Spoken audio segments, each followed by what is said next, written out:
अवघ्या जगभरात प्रसिद्ध असलेल्या पंढरपूरच्या लाडक्या विठ्ठलाची वारी, संत परंपरेची गाथा आता सातासमुद्रापार पोहोचणार आहे। पंढरपूरमधनं थेट लंडनसाठी दिंडी निघणार आहे। लंडनमध्ये विठ्ठलाचं मंदिर साकार होतंय आणि त्याच निमित्तानं ही दिंडी नागपूर मार्गे लंडनला जाणार आहे। ही आंतरराष्ट्रीय दिंडी कशी असणार आहे पाहूयात।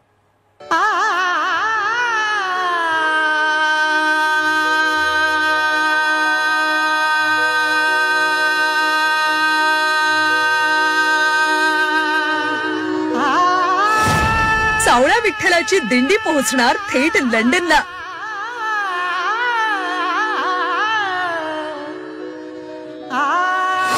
पंढरपूर ते लंडन 16,000 किलोमीटरची दिंडी।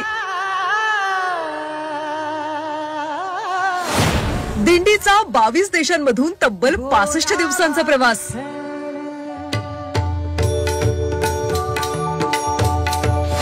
बोलावा विठ्ठल, पहावा विठ्ठल, करावा विठ्ठल जीवभाव।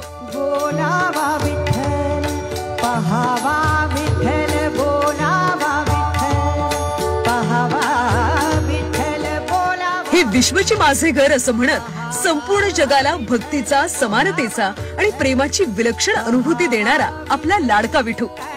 याच विठ्ठलाचं आता थेट यूके मधल्या लंडन मध्ये मंदिर उभारलं जातंय आणि विठ्ठलाच्या या मंदिरासाठी पंढरपूर मधून विठोबाच्या पादुका घेऊन दिंडी निघणार आहे। या प्रवासासाठी रस्ते मार्गाचा वापर करत वाहनाचा उपयोग करून ही दिंडी प्रवास करणार आहे। पंढरपूरच्या मंदिरात आहे तशीच हुबेहूब मूर्ती तयार केली जाणार आहे।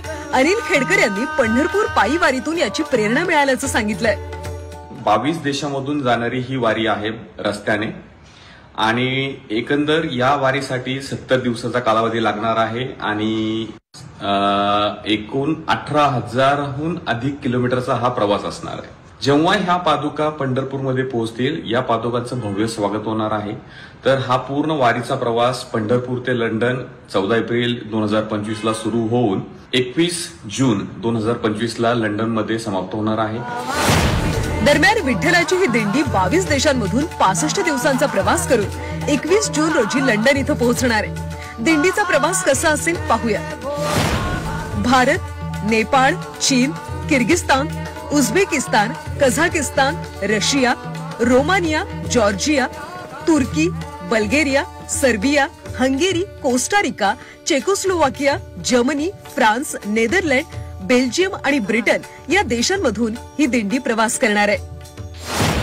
करी कटावरी ठेवून हात, कपाळावर टिळा, गळ्यात तुळशीची माळ असं मनोहारी रूप असलेल्या सावळा विठ्ठलाची आता लंडनमध्ये प्राणप्रतिष्ठा होते। महाराष्ट्राची सांस्कृतिक परंपरा आणि विठ्ठलाचा गजर आता विदेशात देखील घुमणार आहे। ब्युरो रिपोर्ट, झी 24 तास, मुंबई।